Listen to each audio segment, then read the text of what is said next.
ගීතාවලිය 105 එකේ සිට 8 දක්වා. ස්වාමීන්ට ස්තුති කරව. උන්වහන්සේගේ නාමය කියා යාඥා කරව. මනුෂ්‍ය වර්ගයන් අතරේ උන්වහන්සේගේ ක්‍රියා ප්‍රකාශ කරව. උන්වහන්සේට ගීතිකා කරව. ප්‍රශංසා ගී කියව. උන්වහන්සේගේ සියලු ආශ්චර්යමත් ක්‍රියා ගැන කතා කරව. උන්වහන්සේගේ ශුද්ධ වූ නාමය ගැන පාරට්ටු කරගනිමු.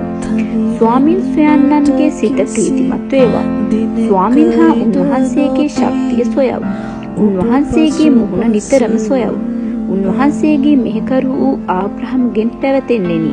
උන්වහන්සේ විසින් තෝරාගත් උන්වත යාකෝබ්ගේ දරුවනි. උන්වහන්සේ කළ පුදුම ක්‍රියාද, උන්වහන්සේගේ ආශ්චර්යයන්ද, උන්වහන්සේගේ මුඛයෙන් නික්මුණු විනිශ්චයන්ද සිහි කරව. උන්වහන්සේ අපේ දෙවියෝ ස්වාමින් වහන්සේය. උන්වහන්සේගේ විනිශ්චය මුළු පොළොවේය. උන්වහන්සේ පරම්පරා දහසකට ආඥා කළ වචනය වන ස්වකීය ගිවිසුම් සදා කාලයට සිහි කළ සේක. ආමේන් ආමේන්.